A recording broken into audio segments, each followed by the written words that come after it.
Once again, the Queen of Consorts surprises us, but not in a good way. Made lurid and false claims about the royal family, which played on her fears and fueled paranoia. The signature took only seconds, but its consequences reached through every corridor of the monarchy.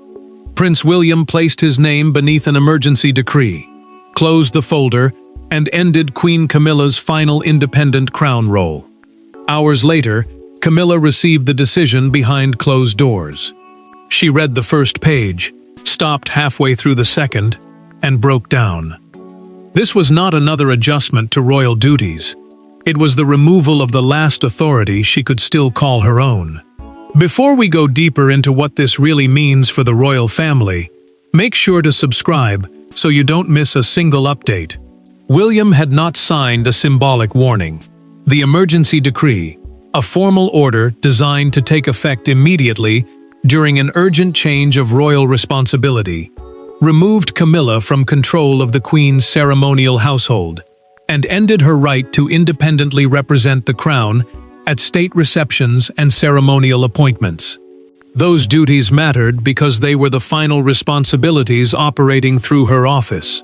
Earlier restrictions had reduced her influence. This cut the last institutional thread she could command herself.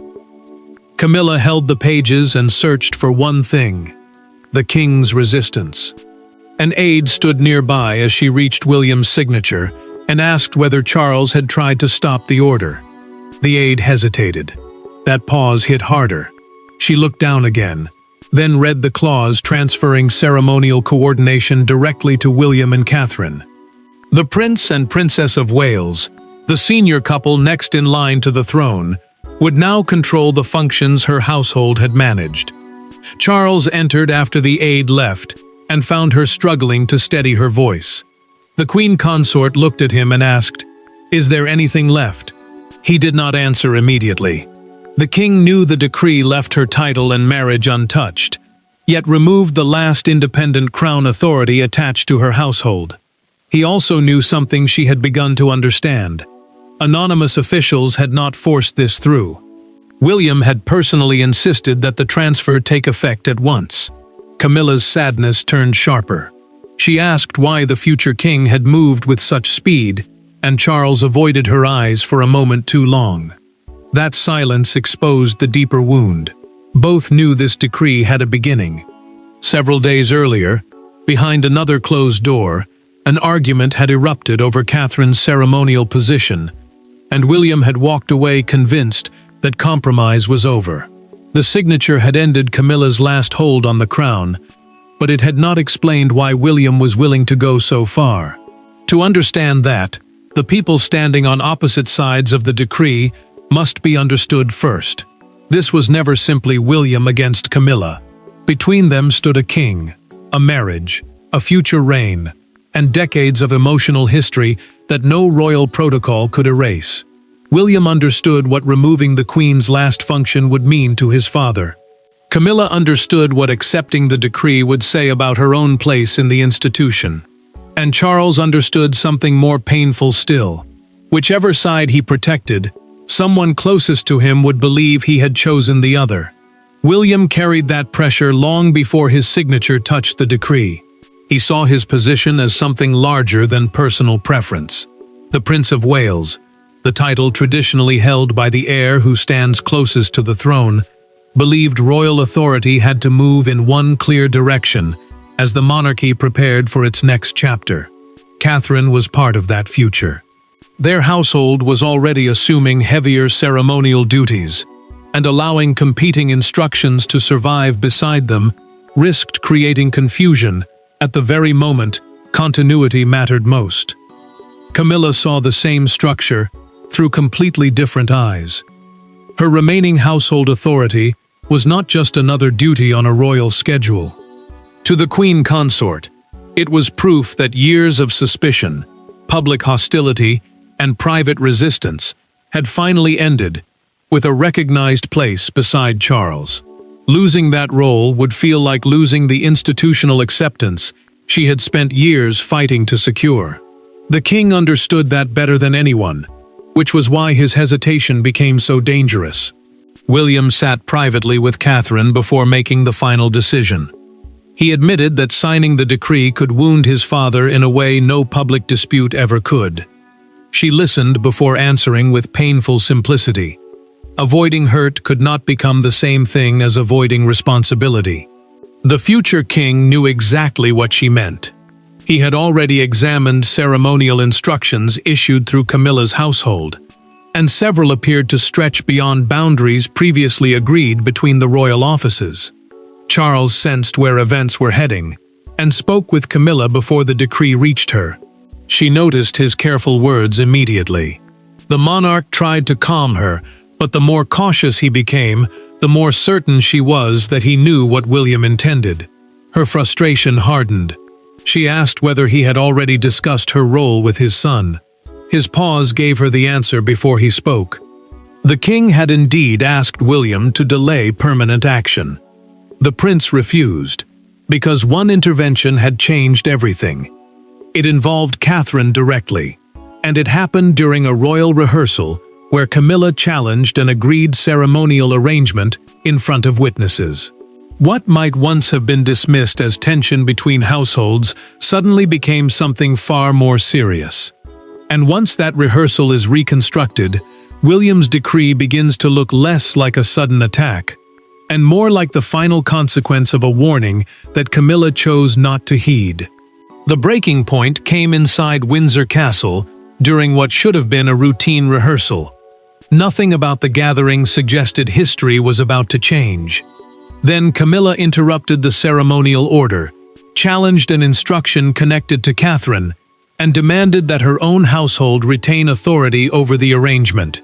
William listened. Catherine remained silent. Charles attempted to calm the exchange.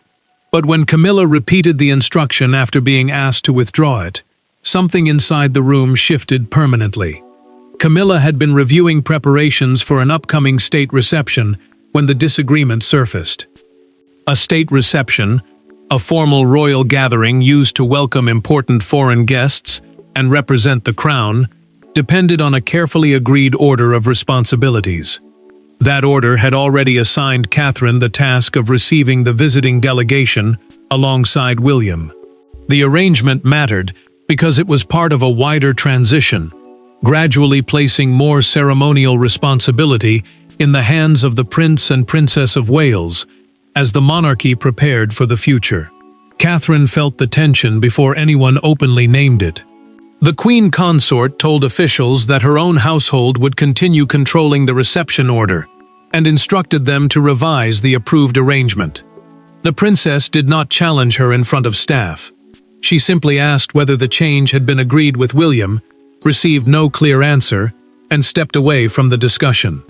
Her restraint only made the moment heavier. The future queen understood that an argument before courtiers would turn a private disagreement into something far more damaging. William waited until Catherine had left before confronting Camilla.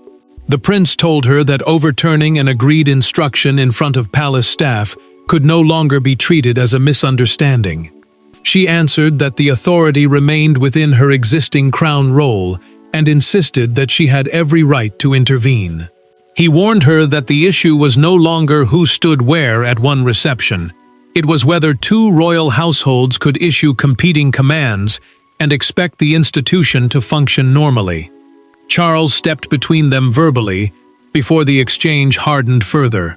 The king asked his wife to withdraw the instruction and urged his son not to turn the rehearsal into a wider battle. Camilla refused. She repeated that her household still possessed ceremonial authority, and William heard something in that answer that changed his thinking completely.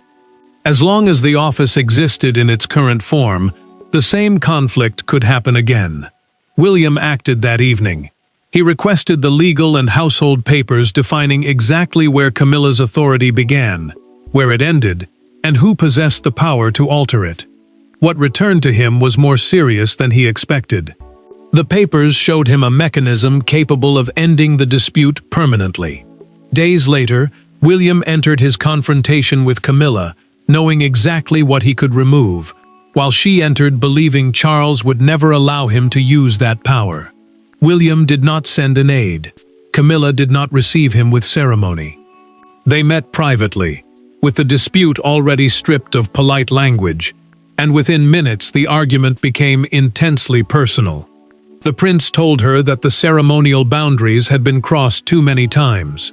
The queen answered that he was dismantling her position piece by piece. Then William revealed the sentence that changed the meeting. If she would not surrender the authority voluntarily, he intended to remove it formally. Camilla understood what voluntary surrender would mean: a transfer of ceremonial authority. The formal movement of royal duties from one household to another would not merely reduce her workload.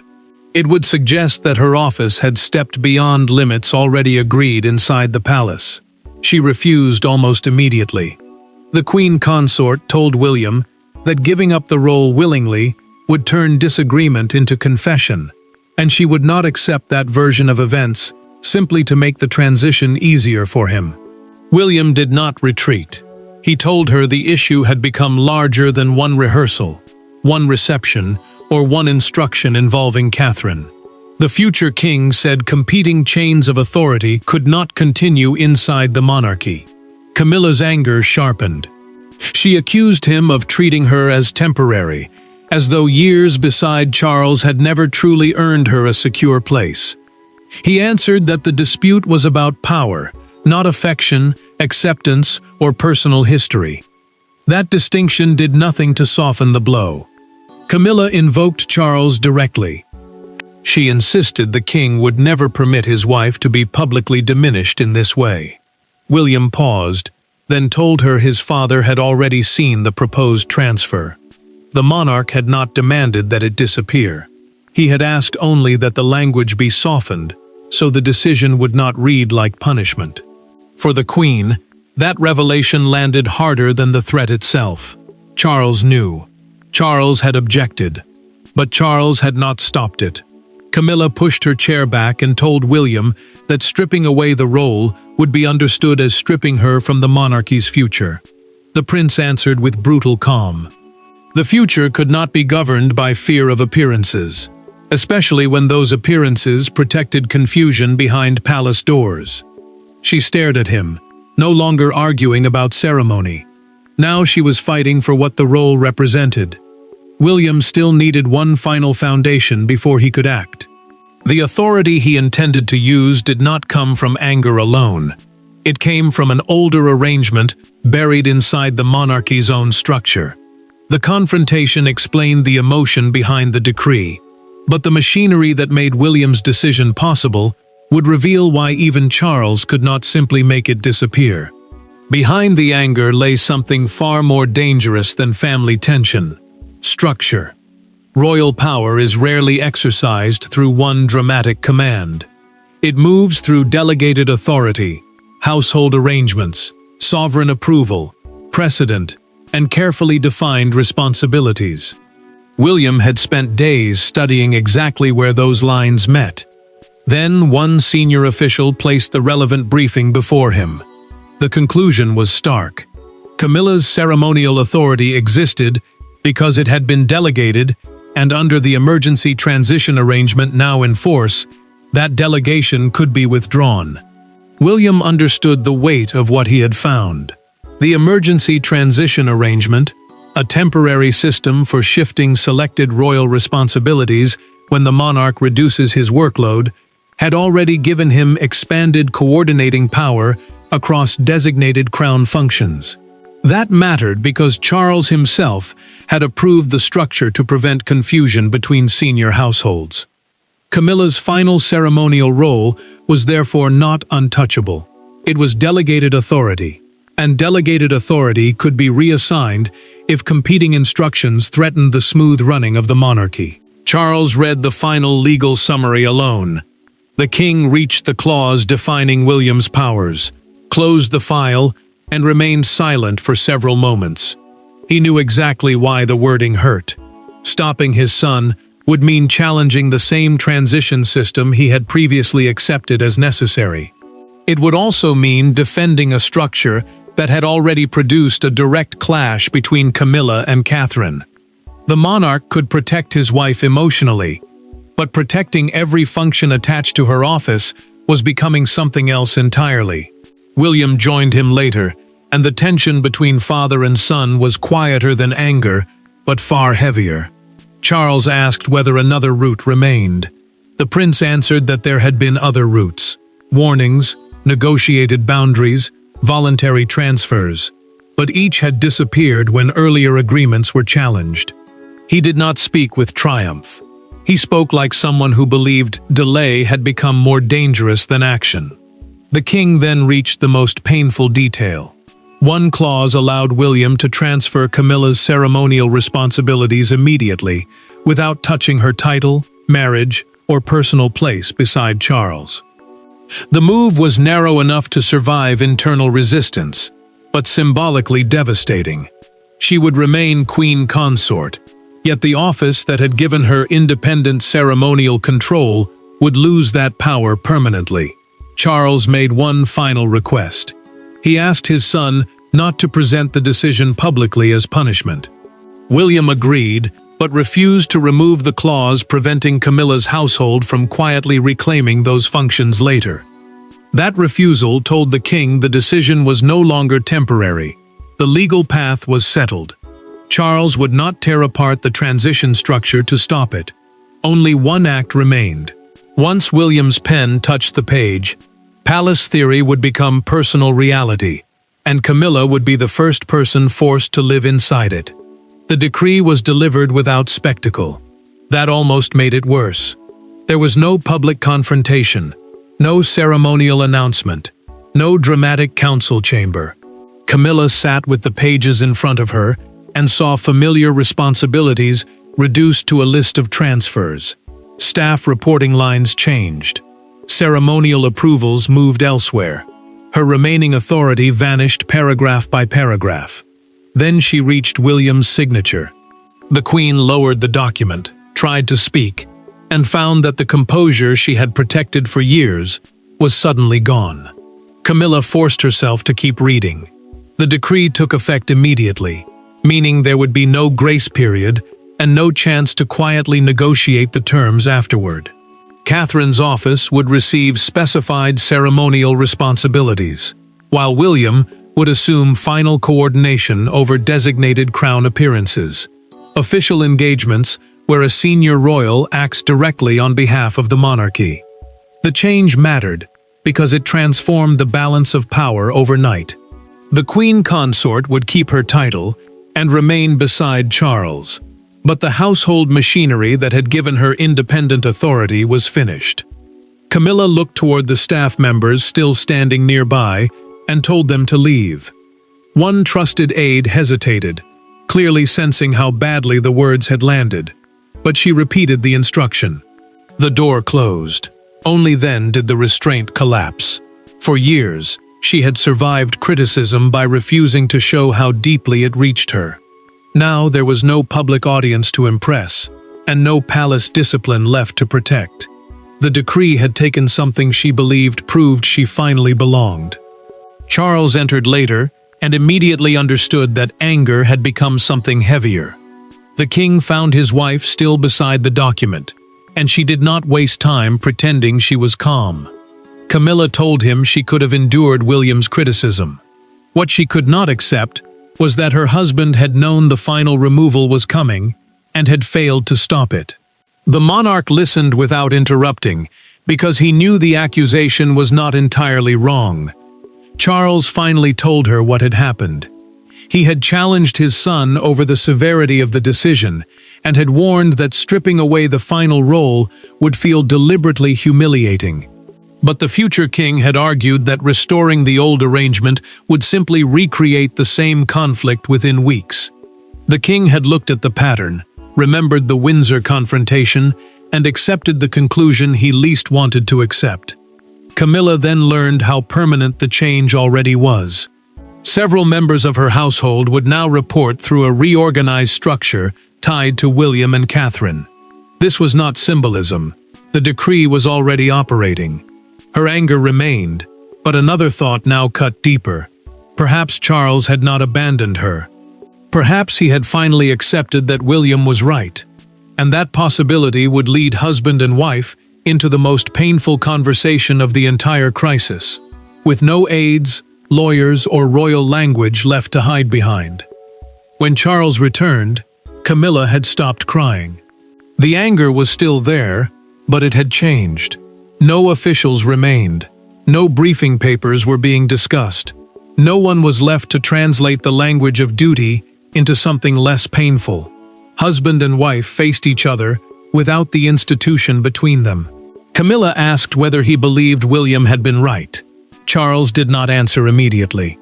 When he finally spoke, he gave her the one response she had feared more than rejection. He said the decision had become necessary. Charles knew that answer would cut deeper than any formal decree. The king told her he had defended her place repeatedly because he believed stability depended on protecting both their marriage and her dignity within the monarchy. That distinction mattered now.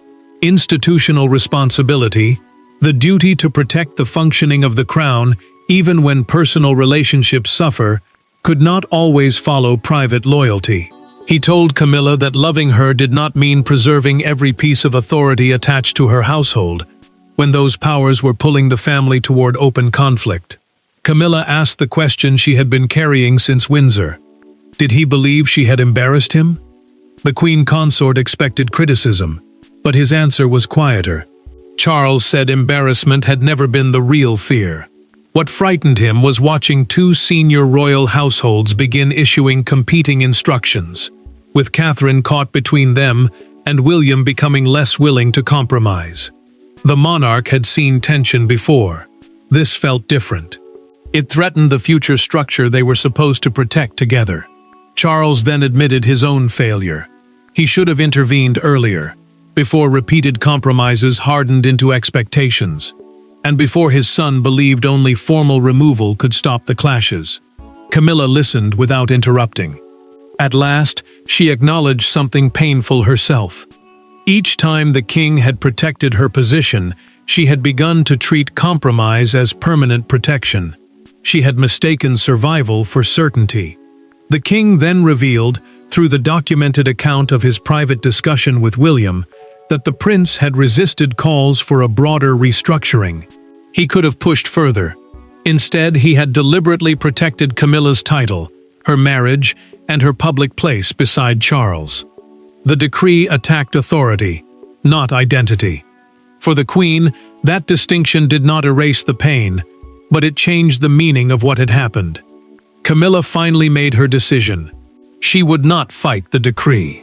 Forcing Charles into another battle with William might preserve a role, she said, but it could destroy what remained of their family unity. The king understood the sacrifice immediately. By morning, however, their private understanding would collide with a far harsher judgment.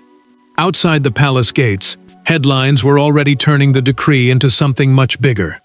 By sunrise, a private restructuring had become a public reckoning.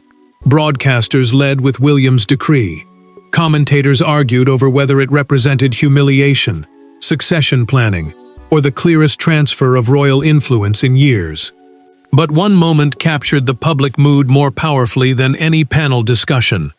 Outside Buckingham Palace, visitors stopped beside the gates as newspaper copies appeared carrying the same unmistakable image.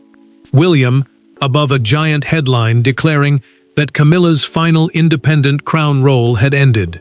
William watched the first television reports with Catherine beside him.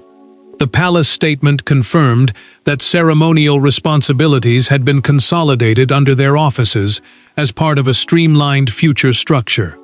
In simple terms, that meant specific crown duties, once controlled through Camilla's household, would now be directed through the Prince and Princess of Wales. Officials carefully avoided any suggestion that the Queen had lost her title or her marriage status. The change was about defined authority, not whether she remained beside Charles. William still looked disturbed by the language spreading across the broadcasts.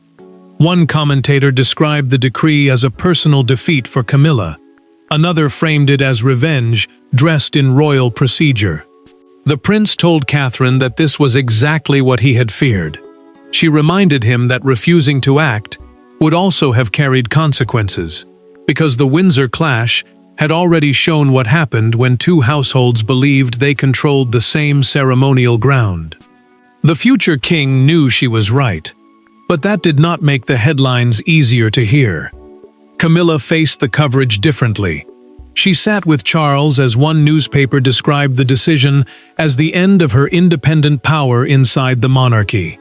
The Queen consort read the front page once, folded it closed, and told the king that she would not allow strangers to decide how she behaved next. He studied her carefully. For the first time since the decree arrived, her anger had been replaced by something firmer. Then the story deepened. A national broadcaster cited a documented palace account identifying the Windsor rehearsal as the hidden turning point, explaining that William's action followed a direct clash over Catherine's ceremonial position. Suddenly, the decree no longer looked like a decision born overnight. The public could now see a chain of events. Charles also approved tightly controlled clarification that Camilla would continue appearing beside him where appropriate.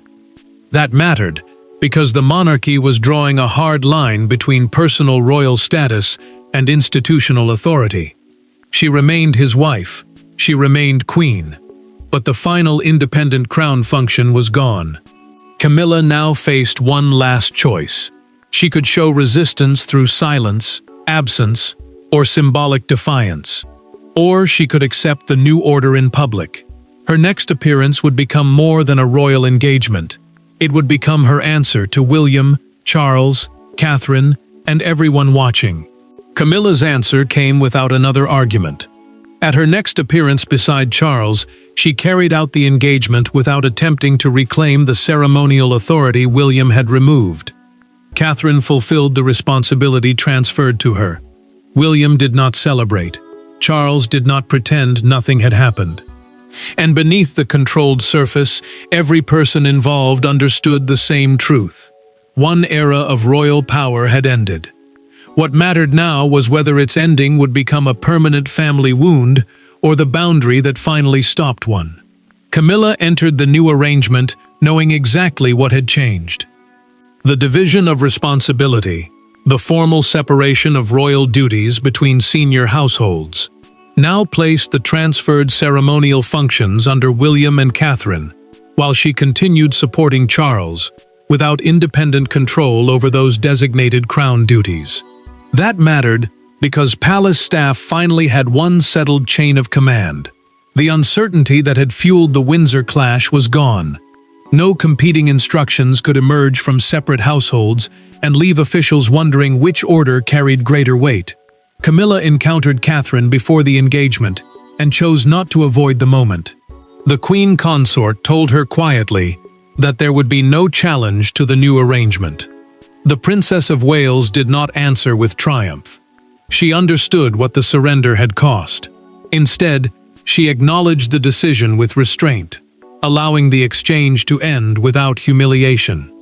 For Camilla, that small act mattered. She had lost authority, but she would not lose dignity by turning the transfer into another public battle. William later met Charles privately.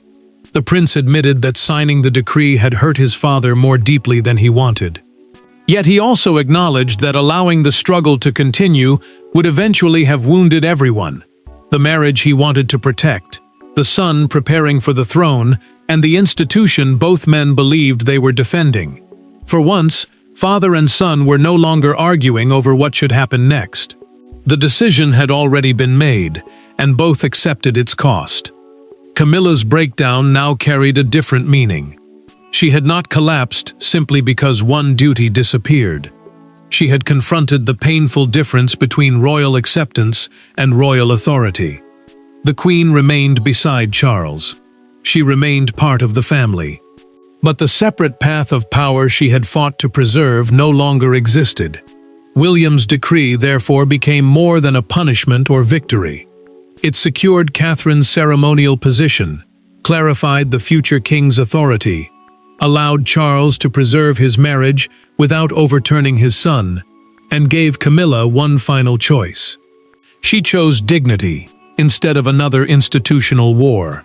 The decree had stripped away Camilla's final crown role, but her decision to accept it stripped away something even more dangerous: the battle over where the monarchy's future would begin. William protected the succession. Charles protected his family. Catherine stepped forward without revenge. And Camilla finally accepted that belonging did not require controlling what came next. With that, the conflict was over. Thanks for watching. Please don't forget to like and subscribe, and we will see you in next one.